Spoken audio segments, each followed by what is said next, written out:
Seibel, and I'm going to be talking to you today about a study I did that explored genre classification of computer-mediated communication focusing on blogs.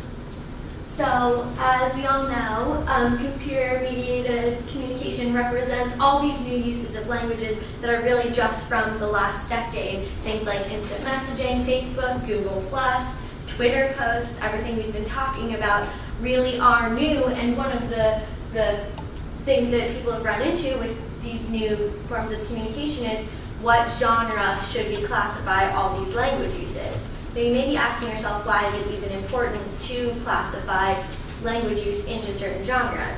To answer that, I looked to Dr. Carolyn Miller, an expert on genre, article from 1984 called Genre as a Social Action, in which she explained that the function of genre is really focused on the role of exigency of any given rhetoric. Exigency is defined as the core social constructs or values which stem from a given example of language use.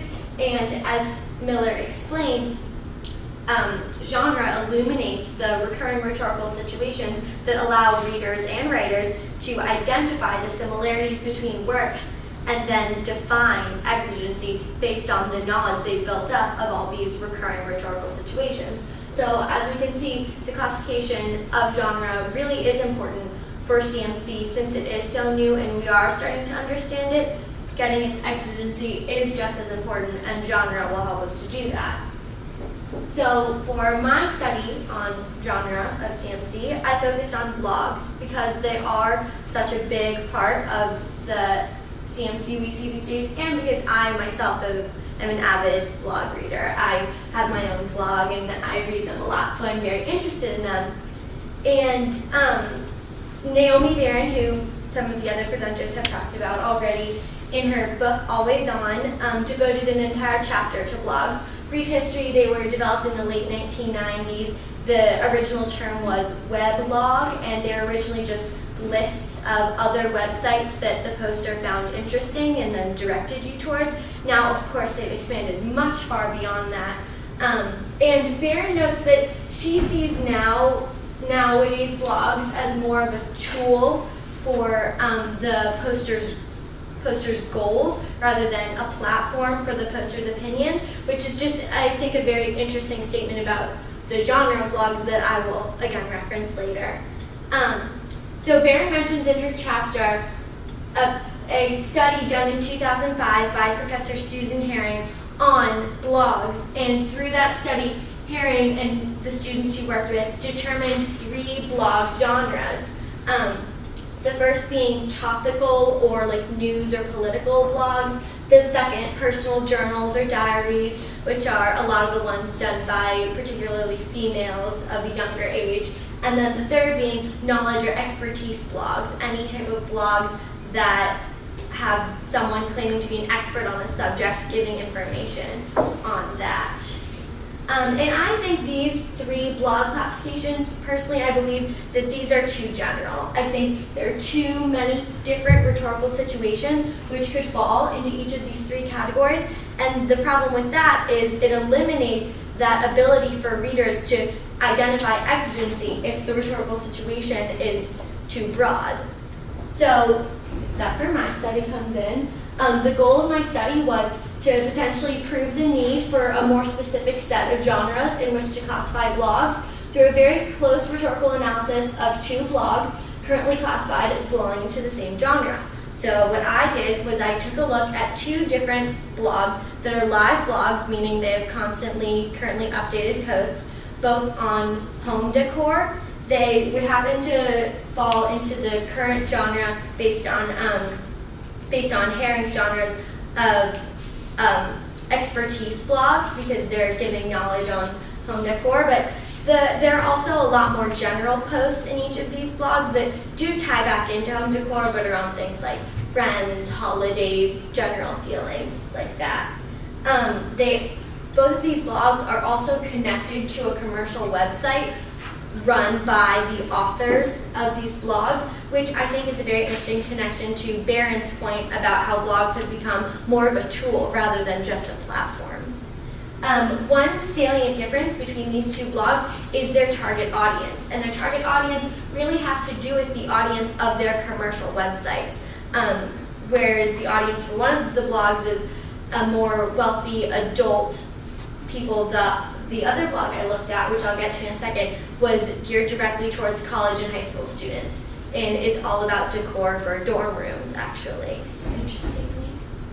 So the methods in my study, I selected 2 blogs from, like I said, within the same genre of like the knowledge or expertise, as Heron defined them.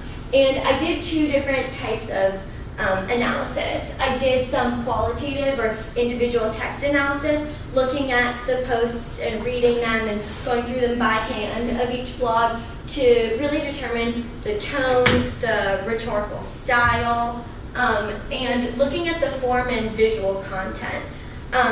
As Professor Ann Wysocki wrote in a 2001 article, the form and visual content of any piece can really affect the rhetorical situation as much as the text itself. So I did really want to focus on how these blogs looked in addition to the actual words that were in them. But I also used a computer-aided corpus analysis using the software Anconc to go in a little deeper and do that very close examination of language patterns based on the samples of the texts that I used. When I was using Anconc, the 2 things that I looked at specifically were lexical variety and the word frequencies. I decided to focus on the word like, which I'll get to in a minute. So just to show you, this is a screenshot of how the first blog I looked at, the Dormify blog, just looks to any reader when you first get to it. As you can see, it's really focused on students or school-age people with this class of 2012 there. I, just doing a very basic visual analysis, I found it to have very sharp lines, a modern look, and very simple and clean. And so that's the Dormify blog. The next blog was called Dovecote Decor, and as you can see, it has a lot more color. I found it to have more home-related images and some more traditional font choices in contrast to the modern look of the Dormify blog. To me, these differences in just visual appearance already indicate a difference in rhetorical situation between these 2 blogs, despite the fact that they are currently classified in the same genre.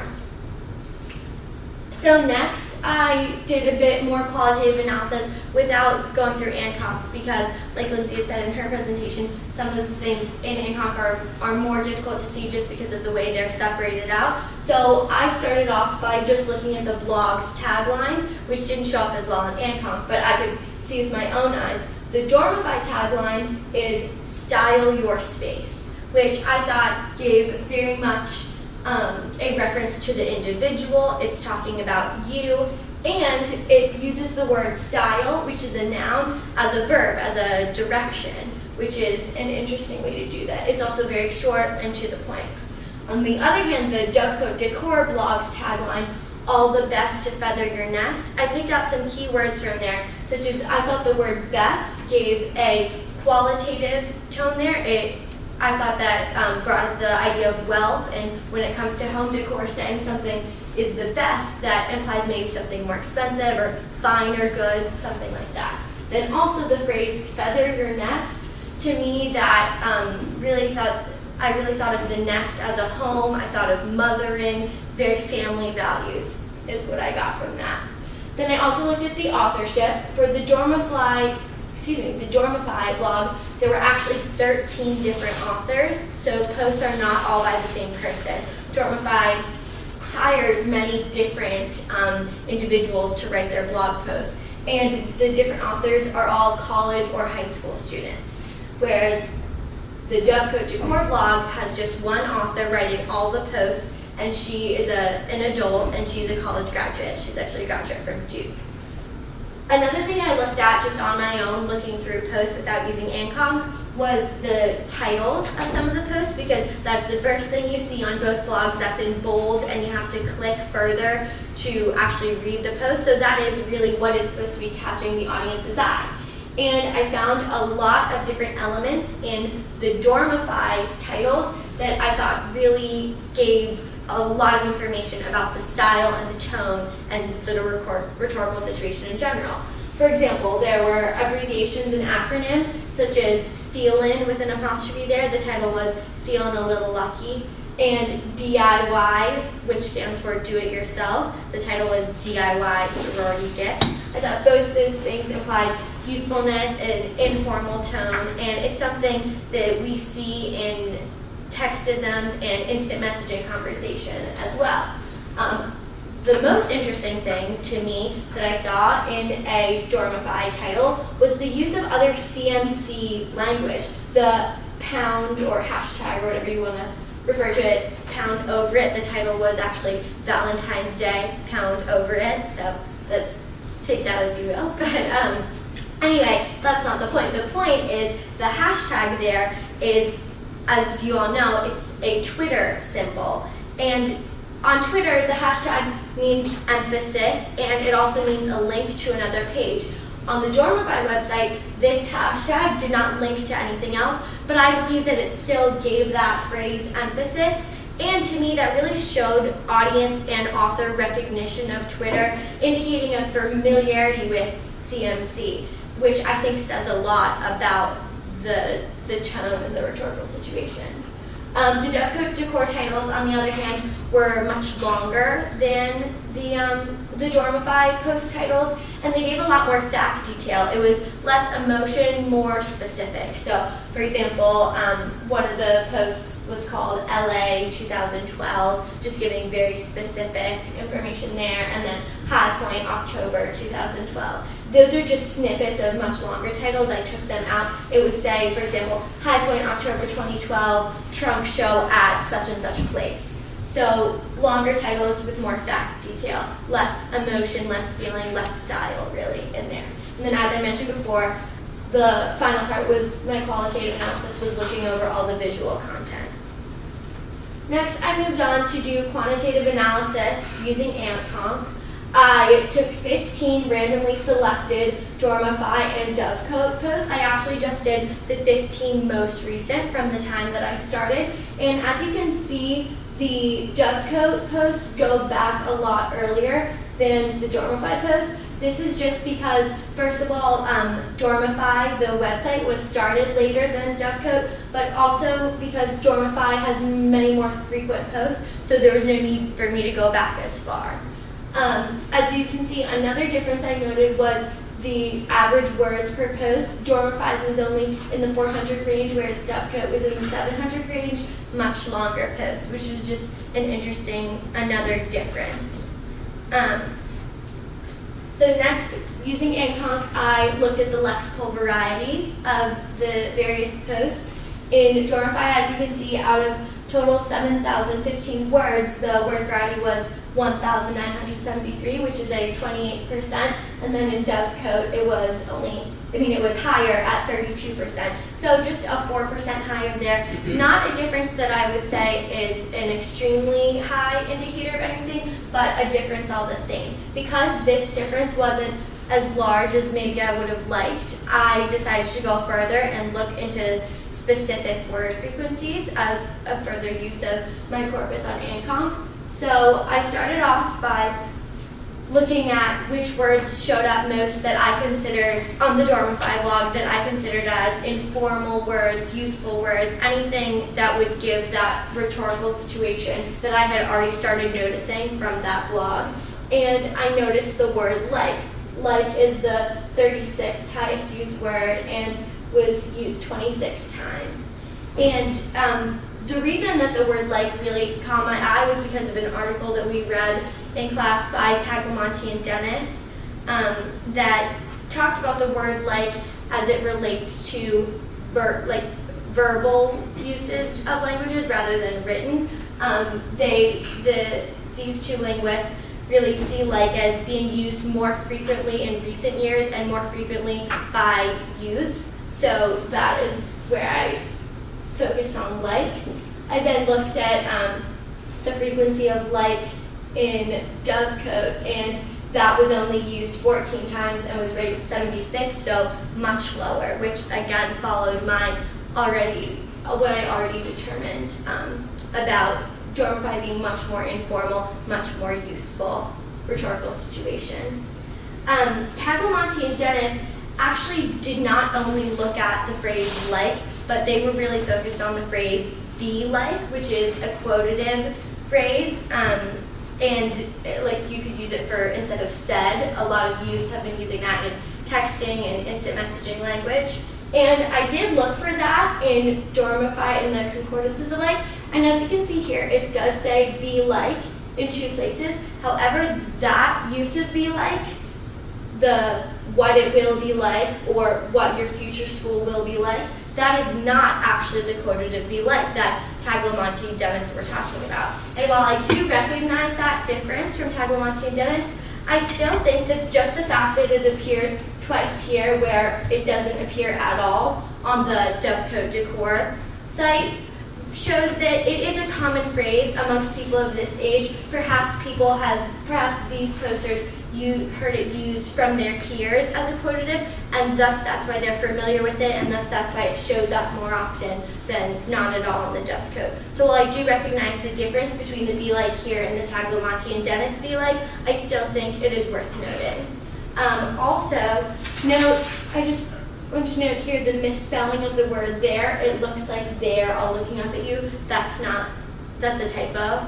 And I just thought that was interesting to note. That happened on the Dormify post, but there were no typos that I ever found on the Dovecode posts. So also there was much more variety of words used as both collocates on the left and right of the word like on the Dovecode post. Sorry. So moving on, my conclusions based on both that qualitative that I did just on my own and then the corpus analysis using ANCONC of these 2 blogs.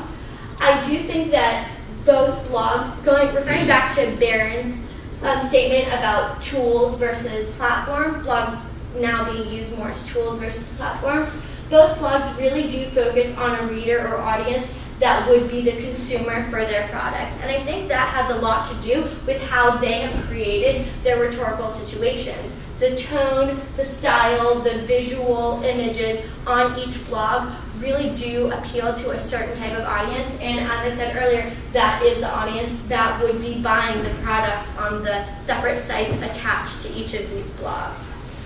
In addition, I found overall that the Dormify blog rhetorical situation expressed values of youthfulness, casualness, modernity, coolness, and then on the other hand, the Dovecode Decor blog rhetorical situation expresses values of wealth, tradition, maturity, and family.